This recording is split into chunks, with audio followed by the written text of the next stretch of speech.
En Afrique, être, c'est être avec les autres. Le je n'existe qu'à travers le nous. Le nous co-construit l'individu, tout comme l'individu participe à la construction du nous. Cette vision au cœur de la philosophie Ubuntu inspire notre démarche collective au sein du groupe d'études du PMI Côte d'Ivoire sur le management de programme. Que vous soyez à Abidjan, Dakar, Paris, Montréal ou ailleurs dans le monde, nous sommes réunis tous et toutes aujourd'hui avec la même ambition, mieux comprendre l'alignement de nos programmes avec les orientations stratégiques de nos organisations, tout en gardant à l'esprit l'humain au cœur de chaque projet. Bonjour à toutes et à tous. Je m'appelle Mounina Tunkara et au nom du comité de pilotage du groupe d'études sur le management de programme du PMI Côte d'Ivoire, j'ai le plaisir de vous souhaiter la bienvenue à ce webinaire consacré à un thème central du management de programme, l'alignement stratégique. Si on passe sur la slide suivante, on va pouvoir prendre un moment toutes et tous ensemble pour nous connecter les uns aux autres. Pour cela, nous vous demandons de quelle ville, de quel pays vous connectez-vous ce soir. N'hésitez pas à le partager dans le chat. Et pendant que vous partagez vos localisations, nous avons l'honneur de vous présenter sur la slide d'après les membres du comité de pilotage des professionnels expérimentés dans le management de programmes répartis sur trois continents, l'Afrique, l'Europe et l'Amérique. Et donc, si on peut regarder dans le chat, Kamel, est-ce qu'on a déjà un retour de notre audience pour savoir d'où est-ce qu'elle se connecte ce soir? Mounina, il y a des gens qui se connaissent de Côte d'Ivoire, il y a de Excellent. Dakar, Oui, Sénégal, France, Canada, excellent. et, Sénégal. Il y a beaucoup de personnes qui se connaissent de Canada, de Sénégal. Il y a Cotonou, Mhm. Abidjan, Cotonou au Bénin. au Oui. Bénin, parce que c'est bien. Excellent. Donc, Voilà. merci beaucoup. C'est un vrai bonheur de vous voir si nombreux et si nombreuses autour du monde. Et puis, une fois de plus, nous vous souhaitons le bienvenu. Et donc, n'hésitez pas à poser vos questions dans l'onglet questions et réponses et à partager vos commentaires et impressions dans le chat tout au long du webinaire.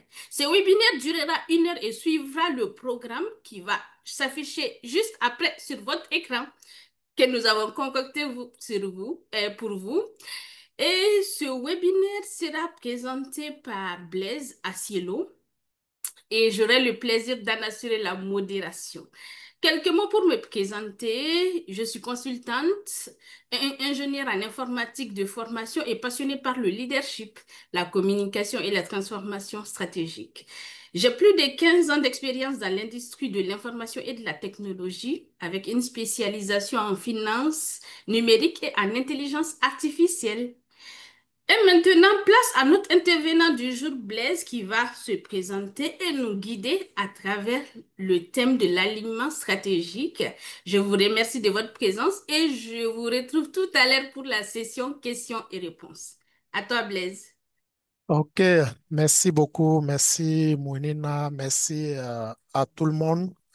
Bonjour pour vous chez qui il est matin, bonsoir pour vous chez qui il est soir. Merci également à Project Management Institute Côte d'Ivoire et puis à vous tous, hein, le comité de pilotage qui n'a cesse pendant toute cette période aider à travailler un certain nombre de choses pour arriver à ce webinaire que nous allons présenter. Alors, je suis Blaise Assilou. Je suis un professionnel dans le domaine des télécoms, banque, actuellement directeur de PMO d'un groupe. Je suis ingénieur de formation avec une expérience dans les télécoms, dans les banques, principalement dans la gestion des projets. Alors, en termes de certification, pour toujours accompagner l'expérience des certifications et puis des bonnes pratiques. Je dirais comme ça, j'ai quelques certifs clés qui me permettent en fait d'avoir une compréhension large du métier de la gestion de projet de portefeuille, donc notamment les certifications comme portefeuille, programme, qui fait en fait l'objet de notre séance d'aujourd'hui, de notre rencontre d'aujourd'hui, et puis aussi le PMP. Et pour en fait avoir une compréhension transverse des différents métiers, voilà, je suis diplômé d'un MBA, voilà, Master en administration d'entreprise, voilà, qui me permet en fait de mettre ensemble tous ces éléments, quel que soit le métier, la finance, la banque et ainsi de suite. Donc voilà un peu, j'aurai la lourde tâche de vous entretenir sur l'aliment stratégique aujourd'hui. L'aliment stratégique qui est un élément très important, un thème très important. Et avant de commencer, de rentrer dans le vif du sujet, je vais vous amener à réfléchir autour de cette citation de Michael Camus, en fait, qui dit comme ça, une vision sans action n'est qu'une hallucination. Je vous invite à écrire brièvement dans le chat qu'est-ce que cela vous inspire. Voilà, on vous laisse quelques minutes. Qu'est-ce que cela vous inspire? Une vision sans action n'est qu'une hallucination.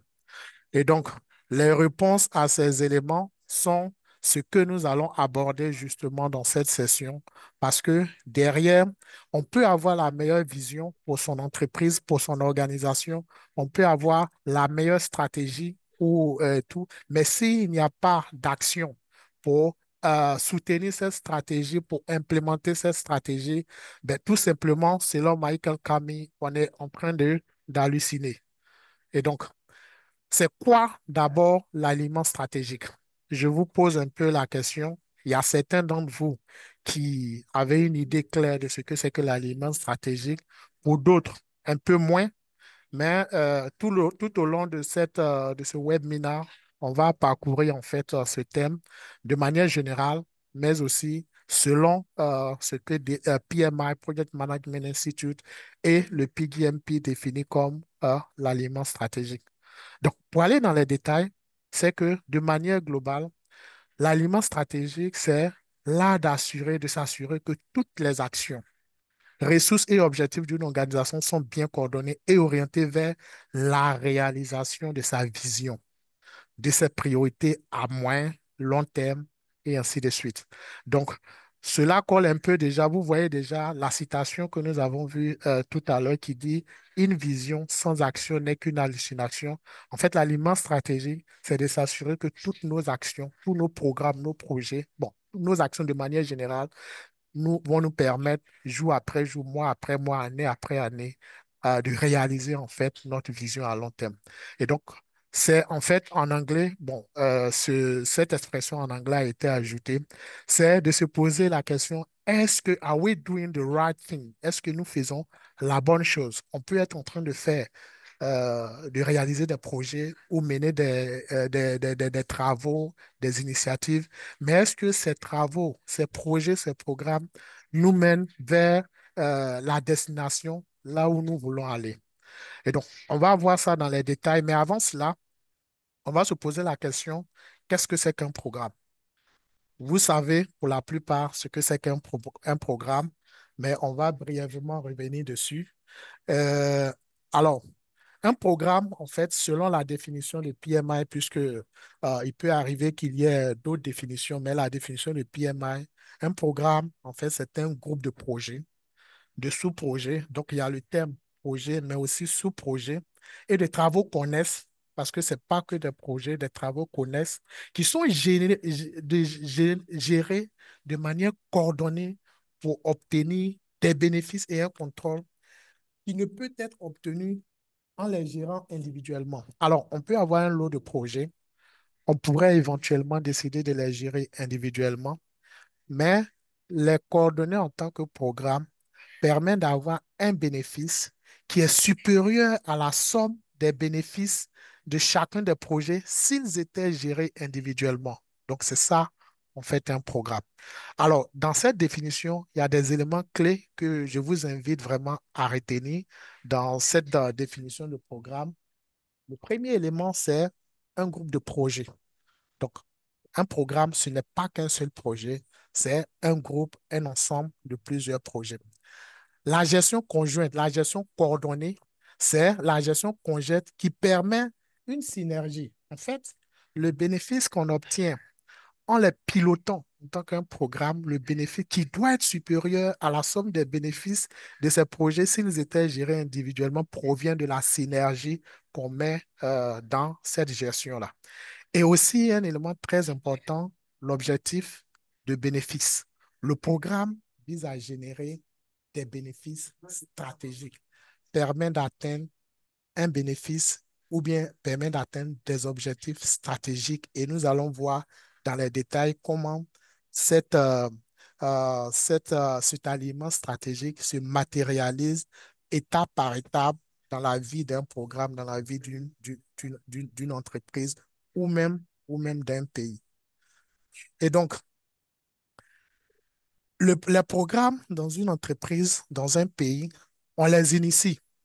On les initie et donc, comme ça, peut-être la question qu'on pourrait se poser, pourquoi est-ce qu'on initie des programmes ou quand est-ce qu'on initie des programmes ou bien comment est-ce qu'on initie des programmes? Et donc, il y a deux manières, deux approches principales. On a ce qu'on appelle l'approche top-down. L'approche top-down consiste à quoi? À initier des programmes, des portefeuilles, un certain nombre de programmes et d'initiatives pour atteindre des objectifs. Et donc, l'entreprise ou le pays ou l'organisation s'est fixé des objectifs stratégiques.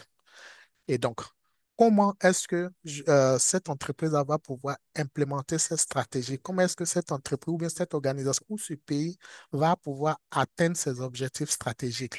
Et donc, dans cette déclinaison, tout naturellement, l'entreprise ou l'organisation va définir un certain nombre de programmes qui vont, dans leur réalisation et implémentation, lui permettre d'atteindre ses objectifs. Donc, si vous voyez bien, on a l'approche top-down qui vient du haut de la version de la stratégie des objectifs et de là ressortent les différents programmes.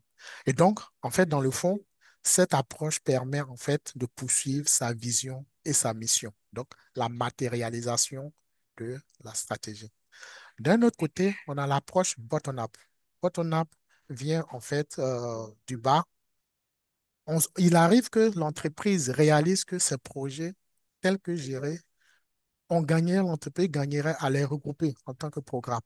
Et donc, on décide de créer un programme pour piloter ces entreprises-là, pour réaliser des bénéfices supplémentaires du fait de la gestion comme un programme. Donc, voilà un peu les deux manières dans lesquelles une entreprise, une organisation ou même un pays, voilà, initie des programmes.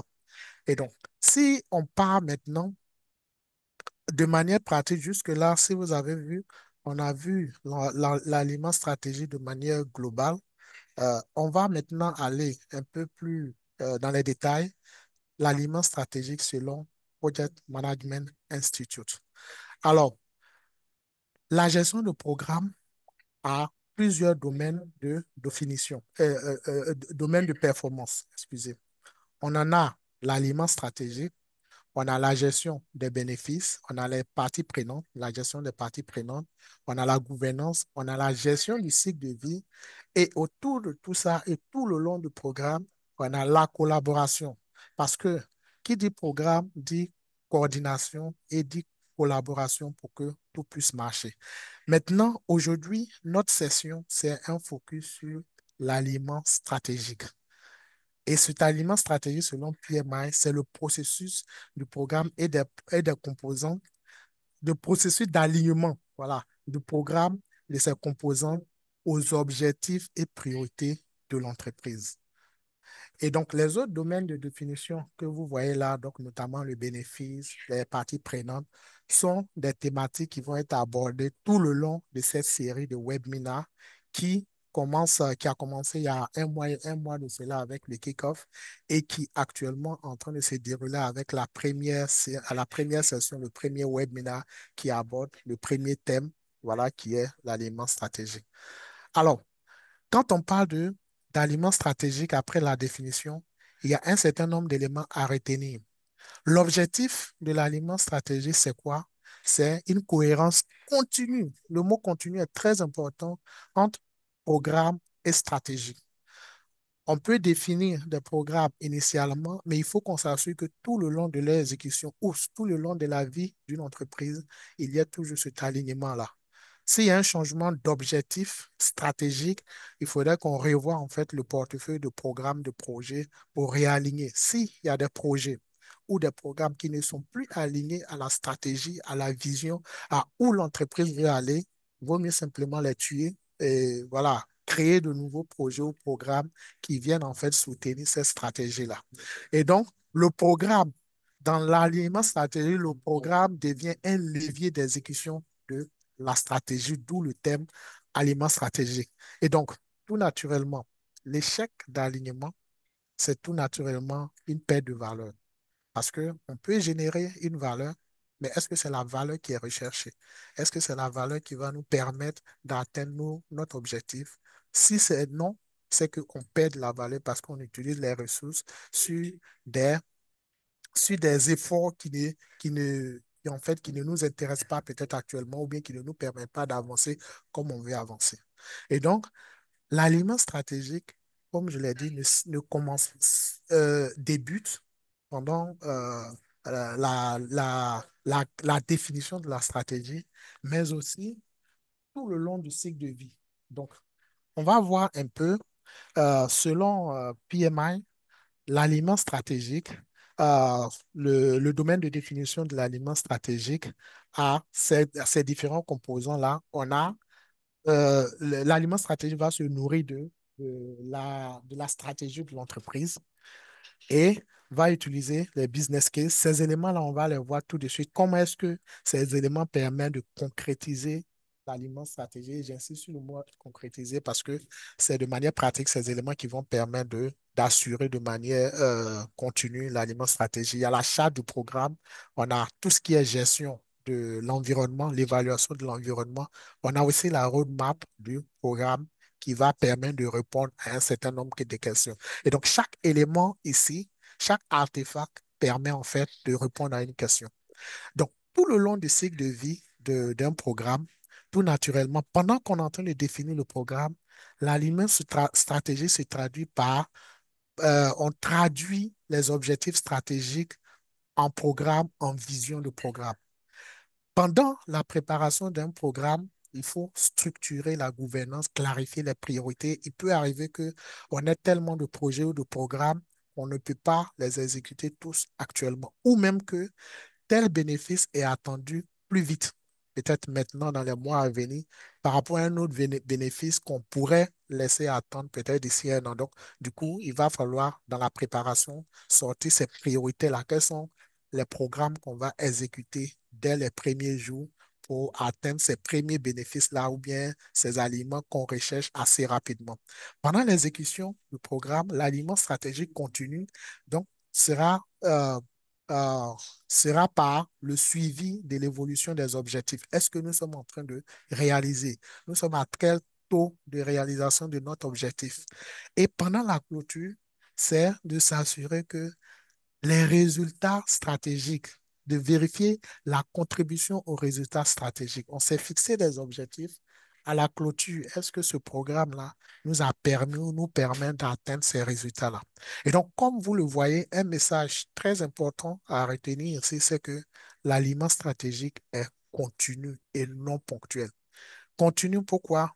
Parce que toute entreprise, normalement, doit avoir une vision, une stratégie. C'est pour cela que l'entreprise existe, une mission, voilà. Et de cette vision, de cette mission, de cette stratégie vont découler forcément des programmes et des projets ou des initiatives.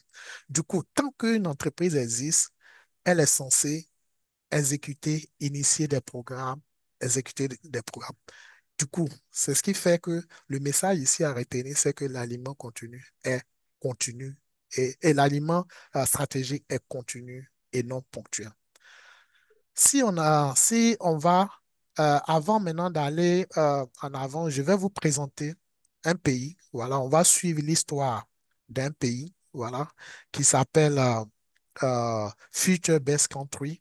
Alors, Future Best Country, c'est un pays qui existe quelque part sur la Terre et c'est un pays qui a une vision, qui a une vision, qui a des objectifs et tout ça. Et actuellement, dans l'état actuel, c'est un pays qui a une superficie de 500 000 kilomètres carrés, voilà, qui a un PIB de 5 000 milliards de francs CFA, qui a un taux d'électrification de 60%, voilà, de son territoire. Ce pays a aussi un taux d'alphabétisation de 70% et un taux de digitalisation de l'administration publique de 30%. Alors, on va voir de manière détaillée comment est-ce que ce pays crée de l'aliment stratégique, suit son aliment stratégique comme cas, mais cela s'applique à toute entreprise. Le cas d'un pays a été choisi pour faire passer un message très important, c'est que la gestion de programme, la gestion de portefeuille, la gestion de projet, ce n'est pas qu'une affaire d'une entreprise ou d'une organisation. Cela peut même s'appliquer au niveau d'un pays, au niveau d'une ONG, aussi longtemps que l'institution ou l'entreprise existe et que l'entreprise se fixe des objectifs, aussi longtemps que ces objectifs-là doivent être atteints, tout naturellement, il va y avoir des projets ou des initiatives pour les réaliser. Alors, le plan stratégique du pays ou de l'entreprise permet de répondre à la question le quoi. Le quoi. Donc, en fait, qu'est-ce que l'entreprise va exécuter? Sur quelle initiative l'entreprise ou le pays, ou dans notre cas ici, Future Best Country, quels sont les programmes que Future Best Country va initier? Pour ce faire, comme on l'a dit, pour toute entreprise, il doit avoir une vision, il y a une vision, une mission pour un pays aussi. Future Best Country est un pays ambitieux, voilà, qui a une vision et une vision d'être l'un des meilleurs pays de sa région à l'horizon sur 10 ans. Et donc, pour ce faire, Future Best Country s'est fixé des objectifs. S'est fixé des objectifs à identifier un portefeuille de projets, de programmes et donc, parmi tant d'autres, l'un des programmes, vous comprenez très bien qu'à l'échelle d'une entreprise ou à l'échelle d'un pays, sortir un certain nombre de projets ou de programmes qui proviennent de la stratégie, ben, on peut en avoir beaucoup. On peut en avoir vraiment beaucoup. Mais ici, on prend le cas d'un programme et ce programme-là a trois objectifs principalement. Le premier objectif, c'est de faire passer le taux d'électrification de 60% à 100%. Le deuxième, c'est de faire passer d'un taux d'alphabétisation de 70% à 100%. Et le troisième objectif, c'est de faire passer d'un taux de digitalisation de son administration publique à au moins 96%. Donc, vous voyez très bien, 100%, presque 100% partout. Future Best Country est un pays, on dirait, ambitieux. Et imaginons que sur l'ensemble des objectifs, tous ces objectifs sont fixés à 100%. Tout naturellement, ce pays sera l'un des meilleurs de sa zone, de sa région. Et donc, si, avant d'avancer, un message très important ici dans la déclinaison de la stratégie, c'est, c'est de s'assurer qu'on fait le bon projet. On fait le bon projet parce que ce sont des projets qui sont initiés et c'est des projets qui viennent en fait pour soutenir notre vision, qui viennent pour soutenir notre stratégie. Et donc, Future Best Country ou l'entreprise, une fois qu'il a défini ou elle a défini le portefeuille de projet, de programme avec les objectifs, va utiliser les ressources. Alors, ces ressources, pour un pays, ça peut être des PME, des entreprises qui vont travailler dessus, la population, les citoyens, et ainsi de suite. Et pour une entreprise, ça va être les salariés, voilà, pour gérer l'opérationnel, mais aussi les projets de changement. Et donc, comment est-ce que cela se matérialise? Le premier artefact, du plan stratégique, c'est le business case. Le business case va permettre de répondre à la question, après la réponse à la question du quoi, ce sur quoi l'entreprise doit travailler, le pays ou Future Best Country doit travailler pour atteindre ses objectifs. La deuxième question, c'est le pourquoi. Et le business case, en fait, vient pour répondre à cette question. Le business case a un certain nombre d'éléments clés. Il y a beaucoup d'éléments, mais certains éléments clés doivent ressortir. En fait, le problème ou l'opportunité. Quel est le problème que Future Best Country veut résoudre? quelles sont les opportunités. Et donc, normalement, dans la déclinaison de sa stratégie, il y a un certain nombre d'outils, voilà, notamment les OKR, Objective and Key Results. Et puis aussi, l'entreprise peut faire un SWOT, l'analyse de ses forces, de ses faiblesses, des opportunités qui s'offrent et tout ça, et va définir en fait, voilà les initiatives qu'il faut que je lance. Si c'est les menaces, si c'est des faiblesses, qu'est-ce que je peux lancer comme initiative ou projet pour corriger en fait cette faiblesse? S'il y a une opportunité, qu'est-ce que je peux lancer comme projet ou opportunité pour saisir en fait l'opportunité ou même l'amplifier? Et dans le business case, il y a toujours l'aliment stratégique qui doit sortir. Ce programme est lancé et permet de régler et aligner à quel objectif. Il faut que ça ressorte. Il y a l'analyse des alternatives, les solutions recommandées, le bénéfice attendu aussi. Quel bénéfice ce programme est censé nous apporter? Et donc, on doit forcément voir cet alignement stratégique-là. Il y a aussi un élément très important qui est l'estimation du coût de financement. Et donc, vous voyez très bien, en fait, après le quoi, le business case viendra pour répondre à la question pourquoi on lance ce projet, pourquoi on lance ce programme, quel est l'aliment stratégique que ce programme va réaliser pour nous. Après ces deux questions, il y a l'aliment stratégique, c'est aussi le comment, et c'est réalisé par l'achat du programme. Et l'achat du programme, en fait, c'est le document qui est utilisé après l'approbation du business case. On a un business case qui va donner, en fait, expliquer l'aliment stratégique, les investissements, vraiment de high level. Et la charte vient pour autoriser un chef de programme ou un directeur de programme à utiliser les ressources de l'entreprise pour exécuter le projet ou le programme. Donc, vient pour répondre à la question, le comment. Des éléments très importants, on a toujours l'objectif stratégique qui doit ressortir, la justification du programme, les objectifs, les résultats attendus. Un élément important, les critères de succès. Comment est-ce qu'on dira que ce programme a, a réussi ou pas? Il y a des risques de haut niveau et à ce stade-là, on a aussi des parties prenantes clés. Et donc là, on a pu répondre à la question du comment on va créer, réaliser ces programmes. Donc, comment est-ce qu'on va créer cet aliment stratégique? Après cette question, il y a la roadmap. Parce que, comme on l'a dit, des objectifs doivent être dans le temps. On peut se fixer des objectifs, mais tant qu'on ne les met pas dans le temps, ben, on ne pourra pas les traquer, on ne pourra pas les suivre. Et donc, la roadmap vient pour répondre à la question quand. Et donc, Feature Based Country, comme vous le voyez, a a défini, a ressorti pas mal de programmes pour lui permettre d'atteindre ses objectifs. Et parmi tant d'autres, voilà un programme pour lequel il a sorti une roadmap.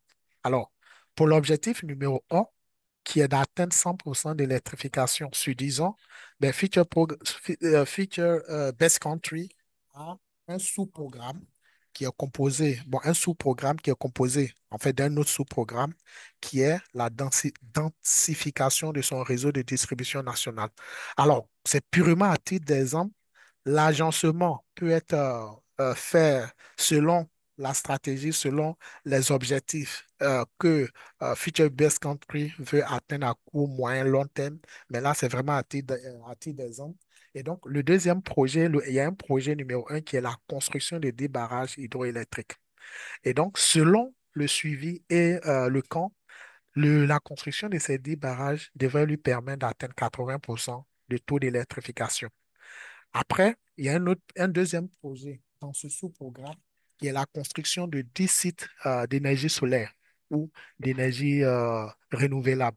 Et donc, la construction devait lui permettre d'atteindre 90% de taux d'électrification sur 8 ans. Et un dernier projet, le projet numéro 3, qui est la construction d'un site nucléaire qui devrait en fait, lui faire passer à 100% de taux d'électrification. Donc, voilà un peu comment, en fait, la roadmap permet de répondre à la question quand est-ce qu'on va avoir cet aliment? Quelles sont les différentes étapes pour y arriver? Pour le deuxième objectif également, Feature Based Country a identifié 5 projets. Voilà. école primaire pour tous, le projet numéro un. L'objectif, c'est d'atteindre un taux d'alphabétisation de 100%. Le projet numéro 2, c'est la construction de lycées et collèges pour tous. Donc, l'école primaire, lycée, collège. Le troisième projet, c'est que chaque citoyen va avoir une formation professionnelle. Voilà, quel que soit le domaine dans lequel il veut exercer.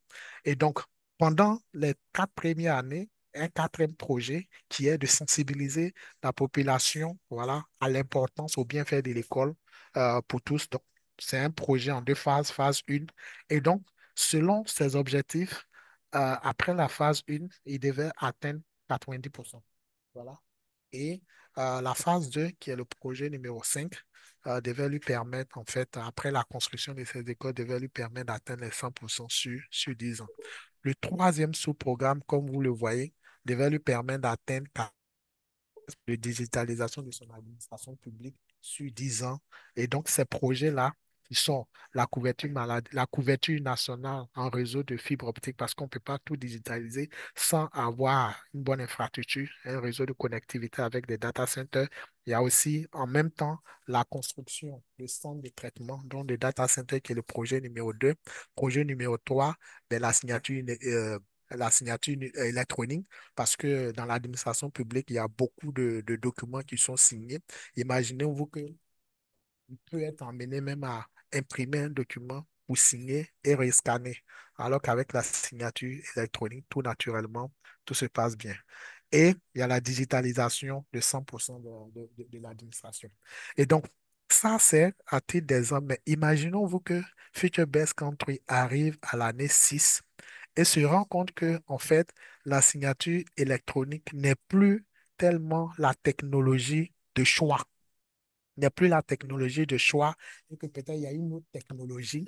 Et donc, dans ces revues, dans ces réalignements stratégiques, peut-être qu'il va se rendre compte que à l'année numéro 4, il faut que je supprime ce projet, voilà, qui est le projet de signature électronique, pour introduire peut-être un autre projet qui vient avec la dernière technologie ou bien la technologie du moment qui devrait, en fait, il y a une chose importante qui devrait en fait lui permettre de toujours atteindre son objectif. Il peut arriver que son objectif n'est plus atteignable. Peut-être l'objectif numéro 3 n'est plus atteignable ou l'objectif numéro 2 n'est plus atteignable. Dans ce cas, il va falloir maintenant revoir et voir quels sont les projets ou les programmes qu'il faut supprimer. Parce que si ce n'est plus atteignable, est-ce qu'il faut continuer de fournir des efforts sur ces projets ou ces programmes? Ben, on va simplement les supprimer pour recréer d'autres pour être sûr que les efforts sont portés sur des projets qui nous permettent d'avancer comme on veut bien avancer. Alors, l'aliment stratégique, comme on l'a dit, est continu. Est continu. Et la meilleure manière de rendre ça vraiment continu, c'est avec des revues stratégiques. Et donc, régulièrement, l'entreprise doit mener des études, des analyses. Donc, l'analyse environnementale. Le SWOT va permettre, SWOT qui veut dire Strength, Weakness, Opportunity and Threat, donc des forces, faiblesses, opportunités et menaces, va lui permettre de faire l'analyse de son environnement interne. Quelles sont ses forces et ses faiblesses? Aussi, il y a le PESTEL qui political, politique, économique, sociétal, social et technologie environnementale et légale lui permet en fait de scruter son environnement externe pour voir est-ce que tel projet est toujours viable ou pas. Il peut arriver que à un moment donné, à l'année numéro 4, Future Best Country se rend compte qu'il y a des taxes. Il y a des taxes qui sont élevées entre son pays et puis un autre pays ou bien ses pays voisins. Donc, est-ce que un projet qui lui permet en fait d'acheter du matériel pour construire ses écoles, est-ce que c'est toujours viable? Est-ce que le projet va être réalisé toujours avec les objectifs fixés? Donc, cette analyse permet en fait d'être sûr que ben, on garde l'environnement interne et externe ensemble. Après, il y a aussi les risques. Dans le programme, l'analyse des risques va permettre en vrai de voir quels sont les risques qui naissent, quels sont les risques qui ne vont plus se réaliser. Et aussi, l'implémentation de la stratégie des risques va permettre de s'assurer que ben, jour après jour, on protège nos objectifs et qu'on s'assure que les risques sont adressés avant même qu'ils ne deviennent des problèmes sur notre programme. Il y a aussi la gouvernance qui est mise en place pour suivre en fait le programme qui va permettre de suivre les KPI et puis analyser les différents challenges et défis.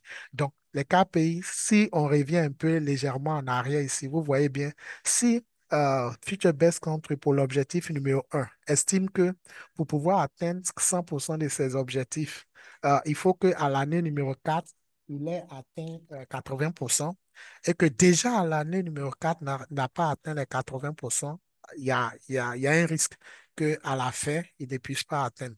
Et donc, les KPI à court terme réguliers permettent en fait de s'assurer. Et donc, très régulièrement, il faut faire des revues stratégiques. Ça peut être trimestriel si c'est un environnement dans lequel les choses changent beaucoup ou annuel. Normalement, toute entreprise doit faire ces revues-là pour s'assurer que d'année après année, ben, on continue de travailler sur les bons projets, les bons programmes qui sont, bien sûr, viennent pour nous aider à implémenter nos stratégies ou plutôt supprimer ou déprioriser les projets qui ne sont plus nécessaires, qui ne sont plus en ligne avec nos stratégies. Et donc, je vous assure, l'aliment stratégique, c'est pas simple. Ce n'est pas toujours facile parce que quand on prend à l'échelle d'une grande entreprise, il y a énormément d'hommes, il y a énormément de projets. Donc, il y a un certain nombre de défis courants, notamment le manque de clarté. Il sera difficile de parler d'aliments stratégiques s'il n'y a pas de clarté stratégique. Voilà. S'il n'y a pas une vision claire de où est-ce qu'on s'en va, ça sera difficile de parler d'aliments stratégiques. Et donc, pour ce faire, il faudrait s'assurer d'élaborer un plan stratégique. Voilà, engager la direction et faire comprendre cela aux employés pour que on s'approprie en fait le plan stratégique. Souvent aussi, un autre défi, c'est les silos organisationnels. Donc, souvent, les entités vont travailler entre elles, les services vont travailler entre elles sans vraiment cette coordination-là. Et donc, il est important, voilà, de mettre en place cette gouvernance-là qui permet transverse, qui permet en fait de suivre ces points-là de manière transverse et s'assurer que chaque maillon de l'entreprise eh bien, fait ce qu'il a à faire pour que tous ensemble, on y arrive. Il y a aussi souvent, la stratégie est en constante évolution. Si on prend dans le domaine de la tech ou les domaines de fintech, certains domaines, la stratégie est vraiment en constante évolution parce que les technologies évoluent très vite. Et donc, quand c'est comme ça, peut-être que l'entreprise sera amenée à raccourcir les délais des revues de ses comités stratégiques. Plutôt que ce soit une fois par an, il faudrait que ce soit peut-être une fois chaque trimestre ou bien une fois par mois en fonction voilà, de la volatilité de l'environnement. Et aussi souvent l'absence de métrique. Si les objectifs, il y a pas de, s'il n'y a pas de métrique définie sur les différents programmes, il sera difficile en fait de suivre et aussi de mesurer vraiment qu'on est en train d'y arriver ou on n'est pas en train de y arriver. Donc il faut derrière des KPI, des indicateurs qui sont liés aux différents objectifs qu'on s'est fixés. C'est très important, liés aux objectifs qu'on s'est fixés. Quelques bonnes pratiques aussi de l'aliment stratégique, c'est que il faut avoir un cadre de gouvernance clair. Quand est-ce qu'on fait peut-être des revues stratégiques? Quand est-ce que les entités ou les différents services doivent travailler ensemble pour atteindre vraiment cet objectif-là? Il faut aussi utiliser des revues stratégiques. Voilà, les deux sont une gouvernance qui vient donner en fait une idée claire des revues stratégiques et ainsi de suite. Un élément important, c'est l'engagement actif des parties prenantes, surtout l'exécutif, parce que si on part de l'approche top-down, où les programmes et les projets ont été initiés en en prenant en compte la vision, la stratégie, le plan stratégique de l'entreprise, il est important que l'exécutif puisse vraiment s'approprier et vraiment distribuer, partager, diffuser, voilà, je vais utiliser ce mot, diffuser vraiment cette stratégie-là auprès des équipes pour s'en approprier. Et aussi, il faut avoir une bonne mesure continue des bénéfices liés aux objectifs.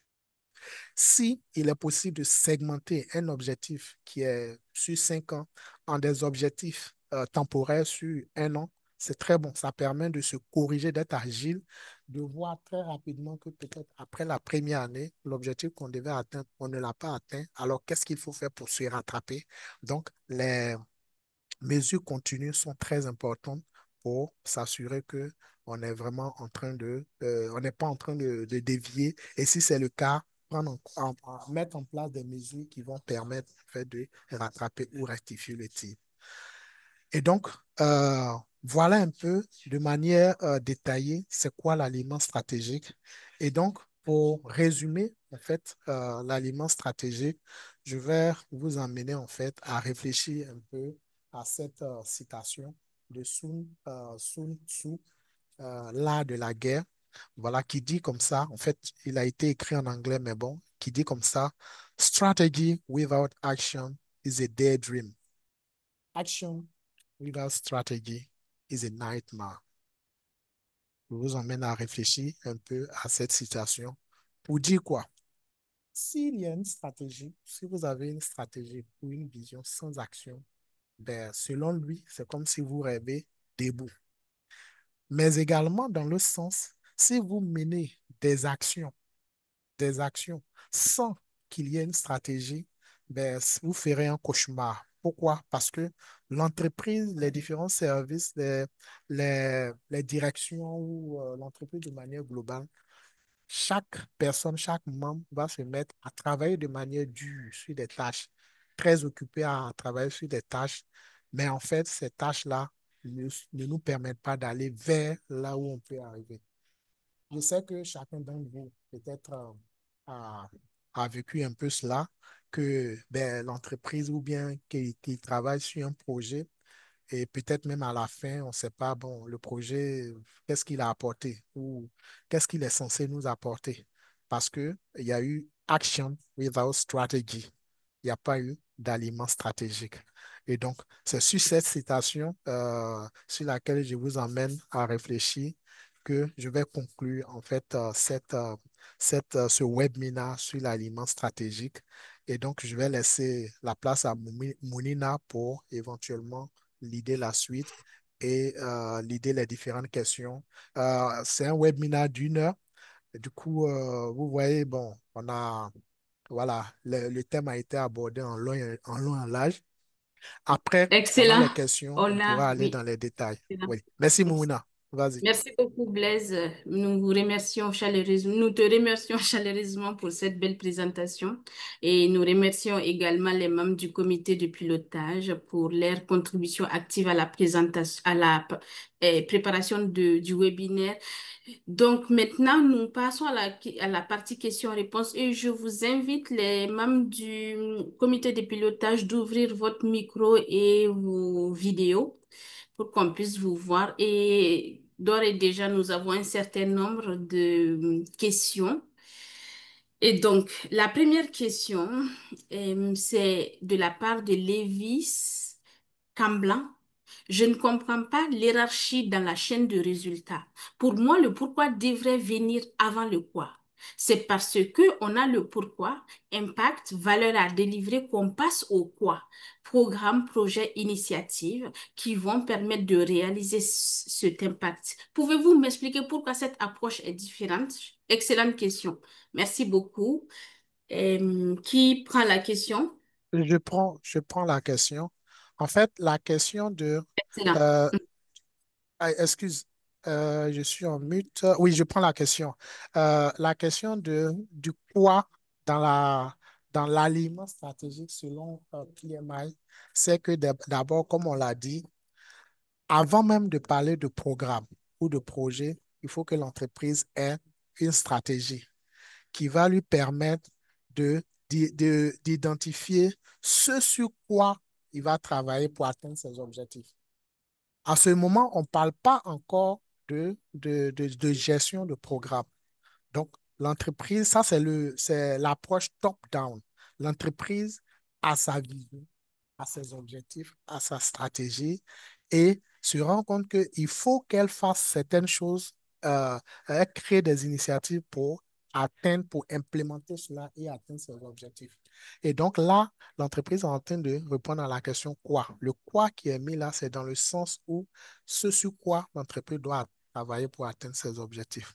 Le comment, le, le, le, le comment, attends, je reviens au, voilà.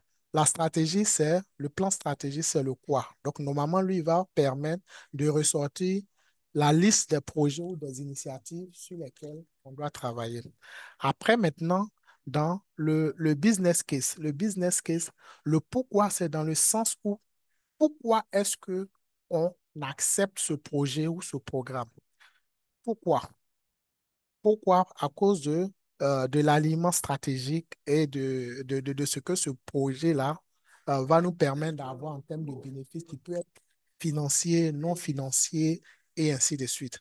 Donc, on autorise en fait ce programme parce que il va nous permettre d'atteindre tel chiffre d'affaires et ainsi de suite.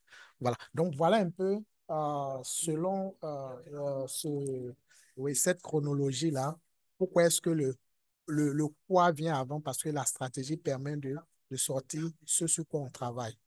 Mm. Voilà. Et le business case dit pourquoi est-ce qu'on initie ce programme.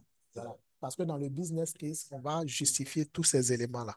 Voilà. Donc voilà un peu les éléments. Et comme on l'a dit, la roadmap, l'achat de projet, comment donc va donner une idée high level des dates, les critères de succès, comment est-ce qu'on va s'assurer qu'on est vraiment en train d'y arriver.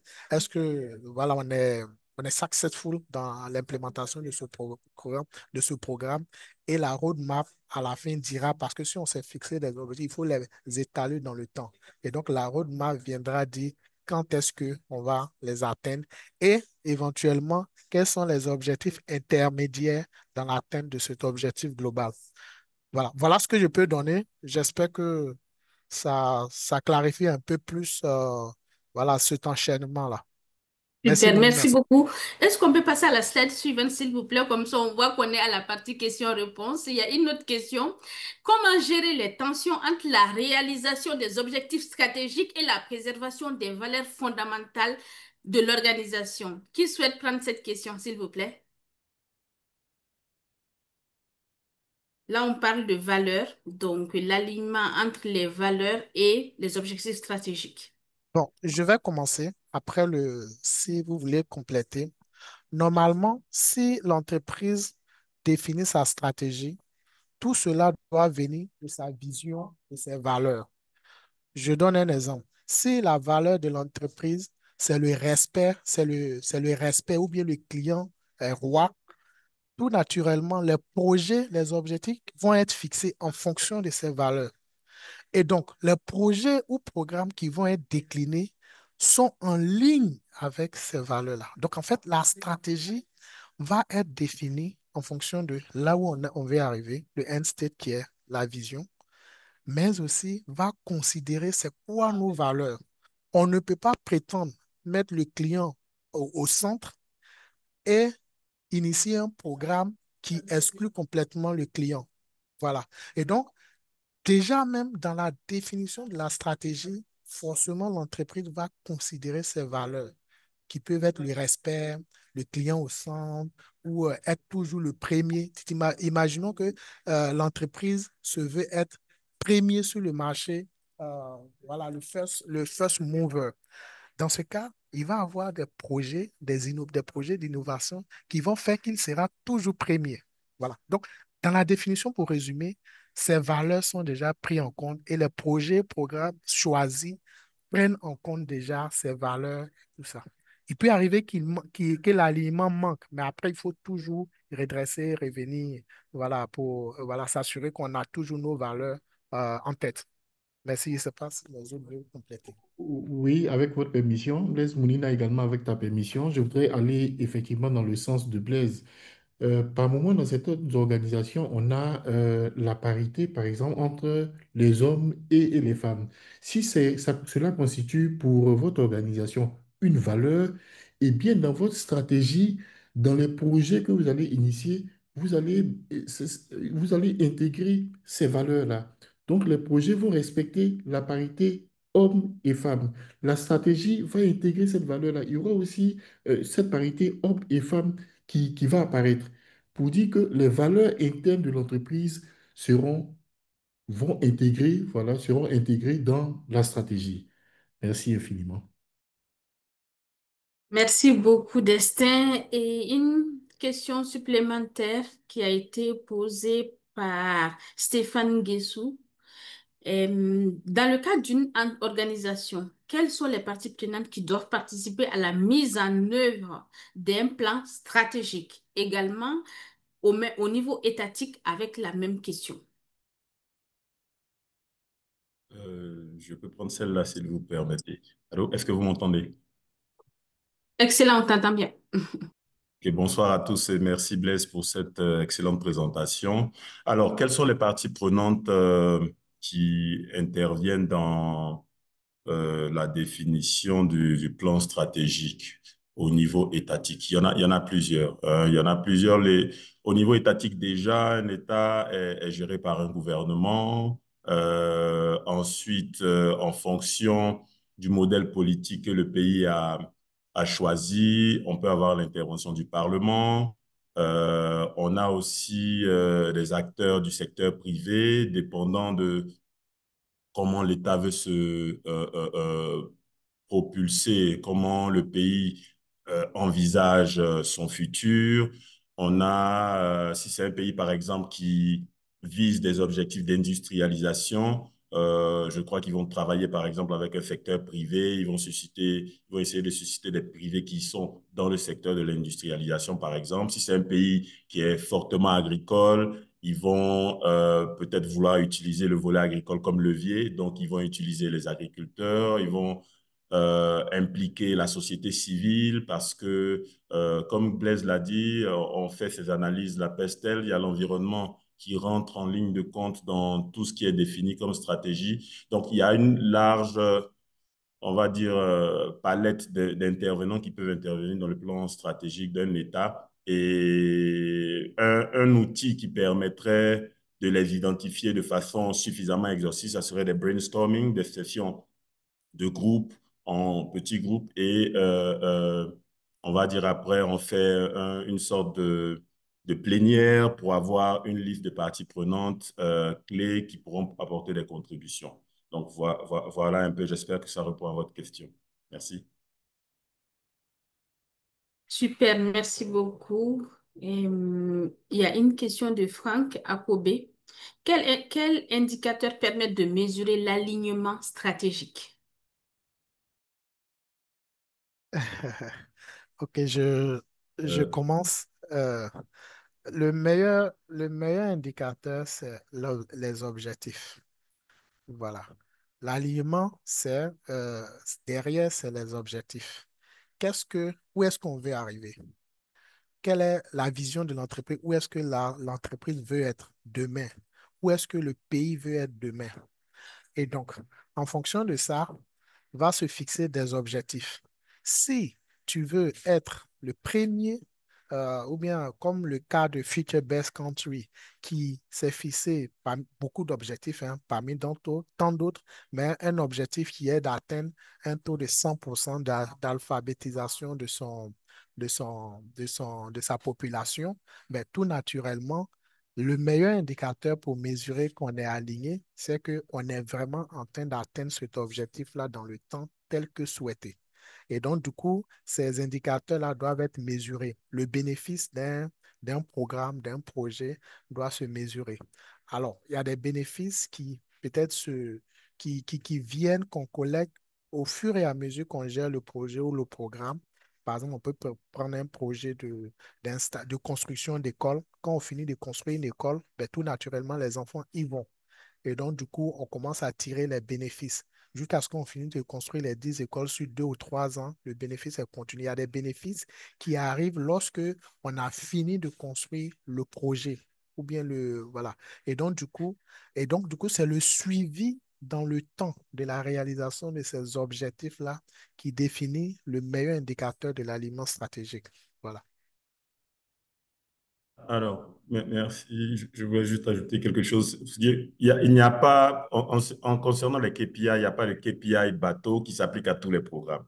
Donc, comme Blaise l'a dit, en fonction du travail qu'il y a à faire, donc en fonction des objectifs, vous définirez les indicateurs, les KPI qui permettront de suivre l'alignement et l'atteinte des bénéfices. Par contre, il y a des outils qui permettent d'organiser, de rendre ces KPI-là visuels. Donc, il y a les balance scorecards, les OKR, qui permettent d'avoir un visuel et puis s'assurer que les objectifs qu'on a définis au départ avec les baselines sont en train de progresser vers la cible qu'on projette.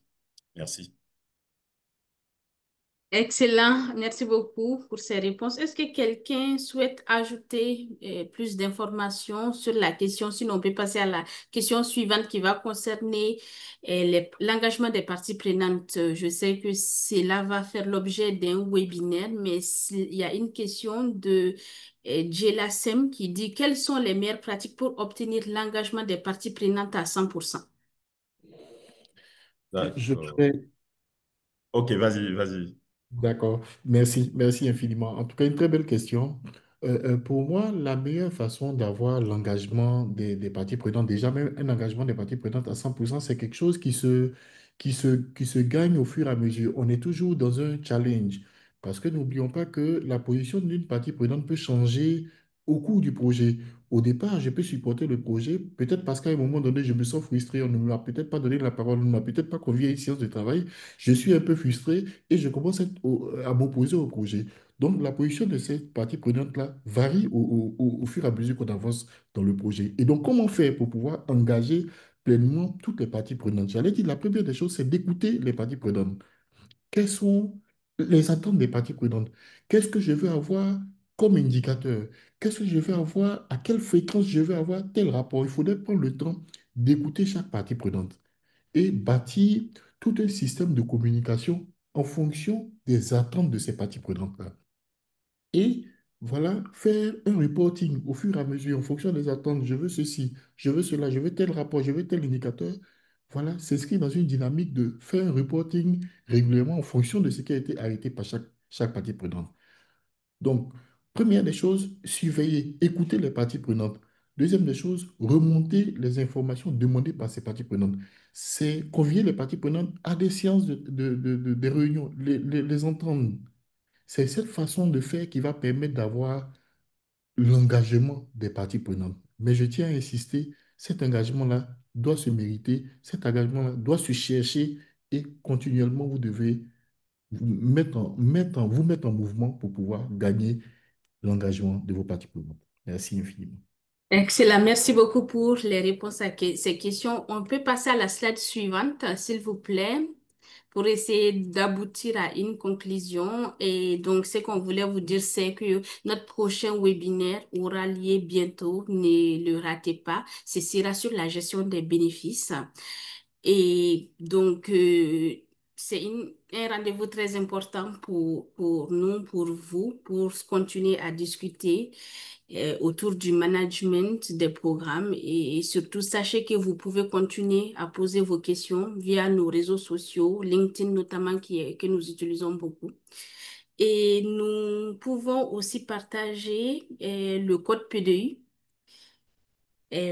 si c'est possible. Sinon, toutes les personnes qui se sont connectées à la réunion vont recevoir en fait le code PDI par email. Et il y avait une question aussi notamment d'un participant qui demandait est-ce que nous allons recevoir les documents? Oui, vous allez recevoir ces slides sous format PDF dans les jours à venir. Un grand merci à vous toutes et à tous pour votre participation, vos questions et aussi les échanges riches via le chat. Destin, est-ce que tu voulais ajouter quelque chose? Euh, J'ai vraiment pris plaisir à vous écouter, à écouter notre ami Blaise parler de l'alignement stratégique et des informations assez importantes ont été données. Vraiment avec une très belle modération de Mounina. On dit que le meilleur reste à venir. Si vous avez aimé ce webinaire qui s'est présenté maintenant, attendez la suite, vous verrez. On va toujours aller un peu plus haut. Donc, restez connectés. Le mois d'août, le mois prochain, c'est les vacances pour nous. On va se retrouver en septembre avec le thème énuméré par Mounina. Ça promet, c'est du lourd. Oui, Mais excellent. Merci beaucoup. À bientôt.